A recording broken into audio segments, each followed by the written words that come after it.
I'm really surprised that people jump on the hype trains that fast.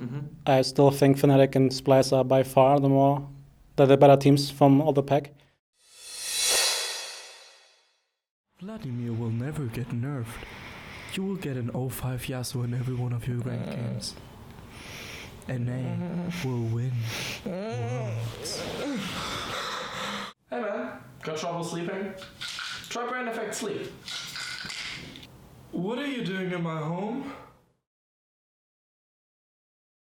Hello everyone, this is Darius from the Shotcaller, joined once again by Grabbz. Congratulations on another win, but I have to say, you guys only managed to win just barely ahead of the 25-minute mark. Does that mean that G2 is in a bit of a slump right now? Yeah, no. After the game, we all agreed that we had too much fun. Because in the end, I mean, we don't personally mind for ourselves, but it's about sportsmanship as well to a certain degree. So we're fine killing them over and over again if they go for objectives, which they shouldn't defend, right? That's a different story. But if we ignore every tower and try to kill them in their base still, even though inhibs are up and everything, that's a bit much. Especially, I mean, I've been 2 years in a team which is in the lower end, so I know how it feels like on the other side, right? So yeah, I mean, hopefully next time I'll be cleaner. And yeah, game times are relevant, but of course the whole speedrun meme is a nice one, so hopefully the next games are as dominant as this one. Right, so tell me a bit about how much Caps needed to bribe you and annoy you in order for him to be allowed Tristana mid, or is it actually, I mean, we saw it a couple of times now, it seems like a genuinely viable pick. Can you elaborate a bit on the whole process there? Unlike the Talon one, he actually talked about the pick beforehand, so we knew what could come, and he also said what matchups he wants to play. So therefore it wasn't that surprise, and as a bribe, I mean, he has a Carlos button on the table. So every time he thinks he can't have fun, he just presses the button, and then I get somebody straight in my DMs. So on this one, no, but again, like we knew beforehand it can happen. And we also knew Wunder probably has to pick an AP champion. This time around, he didn't want to pick Victor. He was too bored last time, so he gets the Annie. Which that was a bigger surprise in the end. Yeah. But basically both picks they came on the first day before scrims, like, oh, these are actually strong. Like, yeah, sure, we didn't play them yet. Yeah, but they're strong, so in case it fits, it fits.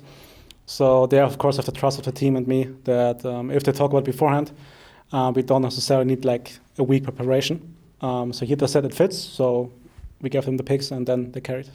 So can you, because that would have been my next question, could you elaborate a bit more on the Annie pick itself? It's of course a pick that's been very rarely, if ever, seen in pro play. It's kind of, you know, a solo queue champion. Some say that's very good for going up the ranks if you're a bad player. So why was it picked over, you know, any other AP champion?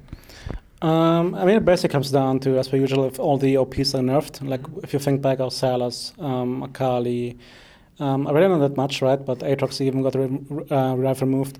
At some point, different champs have to break out. That means it becomes a race of finding that certain champion, which now is strong. Before it was Karma, now she got nerfed a bit as well on the shield. And now that means just other champs have room to breathe. Given the fact that Wunder is just so good mechanically as well and just smart about the game, he gets away with more difficult champs to lane with. I mean, this time around, we had the Poppy matchup, or I tried to swap into it. So yeah, just like a pick like any other. It fills the role of the comp. Like, we have hard engager for Kanya, so she can follow up or engage herself and have AP damage, so she fits better than like a Victor, for example. Right, okay. So since we've already breached on the whole Annie thing and LEC is kind of listening very closely, what do you make of the Tahm Kench changes on 9.14, since he was very opinionated on that topic and since you are such a Tahm Kench connoisseur? Honestly, I thought he's fucking dead. Okay. And then Career picks him, and I think it's fucking bad, but now at least I have some argument for Mickey that I maybe can give it to him, but yeah, I don't think the champ is that good. Especially the nerfs and how to stack the passive is really bad for him. And sure, he can be used to bring champions to laning phase, like an Ashe or Varus or like these mobile carries. But you could also just not play as champs and play something different that doesn't need Tahm Kench. And actually get a useful support pick. But yeah, even though it hurts to say, but yeah, I don't think Tahm Kench is in a good spot right now. Yeah, Mickey is really crying in his room right now, probably about that one, 100%.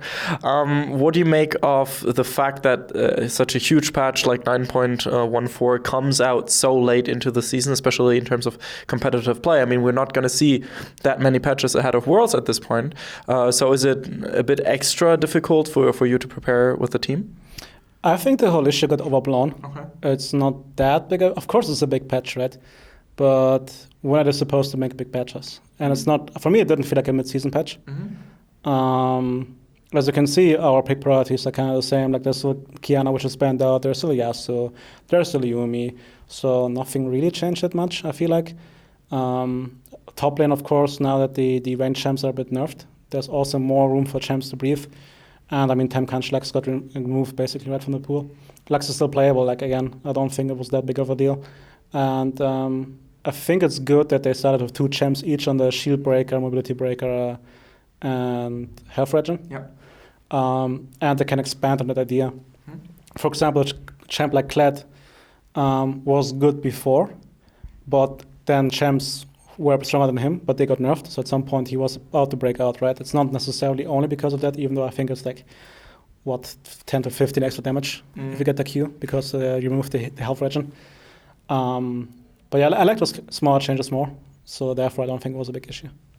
Do you think that the whole issue of Tahm Kench now being a dead champion, in your opinion also, that of course affects certain bot lane champions as well, certain AD carries become a lot harder to play. Do you reckon that we'll see, obviously Perkz plays everything in the bot lane right now, and we saw the Yasuo today, are we going to see more mages and more bruisers and those kinds of champions come back into the bot lane like last year when the 8.11 patch hit?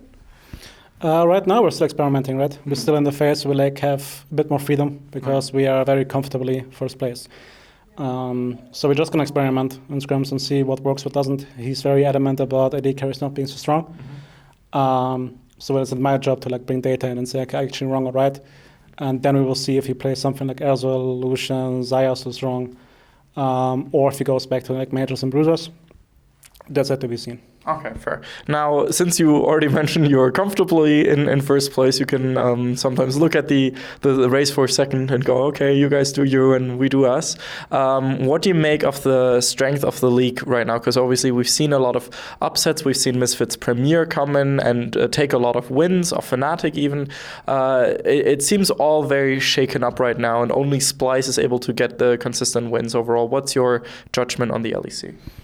I'm really surprised that people jump on the hype trends that fast. I still think Fnatic and Splyce are by far the better teams from all the pack. If you look at Rogue, I think they got 2 wins, and suddenly people started talking about them. Oh, they were so good. And I just saw Prophet flanking, which every team should know that it does. And if Origen dies to it, then Origen fucked up, Of course, they got better at Rogue. I'm not gonna deny that, but there was no reason for me to get hyped. Now, Schalke, for some reason, now people say it's the second best team, and which is also a big question mark for me. So I still think Splyce and Fnatic are good teams. But the league itself, it's hard to say because I don't feel like the bottom or middle tier teams work on the fundamentals. I still don't think they understand how pressure works in the game. Of course, you can argue against us, for example, there's a limit about their mechanical strength of players. Maybe that's why I feel that way, because they can't get to that point. Yeah, I just think to be fair also, right now, there's the mid-season panic. Yeah. And I've been there before, right? Every team, in spring it's fine because they think, we can improve so much this summer. And now every team is fighting for their life for playoffs, and they're like, this is actually what I work towards. So now every team, which is not also Fnatic or Splyce, which are basically locked for playoffs, is sweating a lot. And that also comes then with internal issues and more discussions, but negative ones. So I can see right now I feel that the level dropped a bit as compared to 4 weeks ago. But yeah, that just comes with all the stress the players have. And you reckon that with playoffs and the teams that are in playoffs being locked in there and able to focus on playoffs, the level will increase again, hopefully? I think for teams like Fnatic and Splyce for sure. Origen, if they get in, which right now is not that likely actually. They're playing Fnatic right now. I'm not sure how it stands there. Was pretty even, so... So that could be hard for them, but yeah, I think Fnatic for Splyce are going to be good for sure. Origen can improve. I think Schalke has different issues and hold them back than Macro necessarily. So I think it's going to be hard for them to improve too much. But I mean, compared to the lower end teams, of course, they're going to be better, right? Right. So one last question. There's been a lot of debate about broadcasts and the way it sometimes portrays teams, players, coaches even. And I've been talking with a lot of people, a lot of analysts and people that know League of Legends, trying to understand it a bit better. And one of the consistent things I hear is that the broadcast of the LEC sometimes misrepresents G2 in the way that you guys aren't a chaotic, always want to fight team, but you actually take like you wait a certain minute, like 10, 15 minutes, and then when you see very clear advantages, you tip over the domino, but you also set up the dominoes beforehand, and it's all very calculated, and there's a point until players aren't really supposed to go ape and just fight and that kind of stuff. Would you agree on that notion, and would you elaborate a bit more on that? Yeah, I mean, for sure. I think for the most part with our team, I mean, right now with the games we had set up, but we didn't set up the next play. Like, we just kept going because we had the big money in our wallets and then we set them with it. So I think these games are not the best example of it. But yeah, I think we just use pressure better. And what I meant before, I think that other teams don't realize what we actually do. So I think even lower tier teams feel like sometimes randomly fought, but that's not the case. And for the broadcast, it's kind of hard because you have two options basically, right? You broadcast for the masses, so either you go a bit more superficial and easy to digest for the normal viewer, which it did, I think, for the most part, or you go in-depth. The thing, though, is if you go in-depth and you miss the point, then you're going to lose the engagement because people see, okay, you want to talk about and be smart, but you're not that smart. And I felt like the prep of some casters was not the best. That being said, though, I had cast experience as well in the German scene, and I know it's I think people don't realize how hard it is to actually be analytical while a live game goes on. Like, it's really, really easy afterwards to pause the play and say, have 2 hours of talking time to say, okay, this is what happened. In the play, it's really hard. So probably what they could do more, now, see, for example, Vegas does it right now, is what happens in the next 5 minutes, and then predict through his knowledge what should happen. And if it doesn't happen, he can say why it was bad that it didn't happen, or if it does happen, of course, then he proves his point, right? So I think they take a good step in the right direction. And again, I think people just have to realize it's not worth for them to go totally in-depth, and it's too hard as well. That's just not humanly possible. Even back then, with the best casters, as a professional, we could see like they're still talking BS sometimes, you know? Like, it's still not true what they say, even though they sound smarter. So as a professional, as a player or coach, you will always have something to complain about because you're like, this was wrong. But of course, we're scrimming 8 hours a day, and then of course we know more, you know? And that's also very easy for us. So people should give them a bit of room for the broadcast. Bit of leeway, that's good to hear. Is there anything you would like to say to the G2 fans? As per usual, thanks for the support, guys. I hope at least you're entertained, because I'm getting gray hair, but that's part of the job here.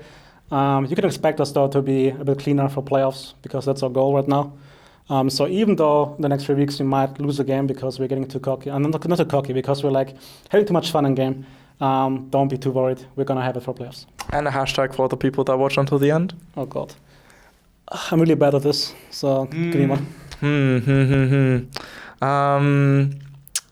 German cast, something like that, maybe? No, hashtag revive Tahm Kench. That's very good. Or bring back Tahm Kench. Yeah, okay. Hashtag revive Tahm Kench or bring back Tahm Kench. It's your choice. Feel free to choose. Thank you. Both is completely fine, or both at the same time. Make sure, though, to follow Grabbz on twitter.com. And this was Darius from the Shotcaller, and I hope to see you guys next time. Bye-bye.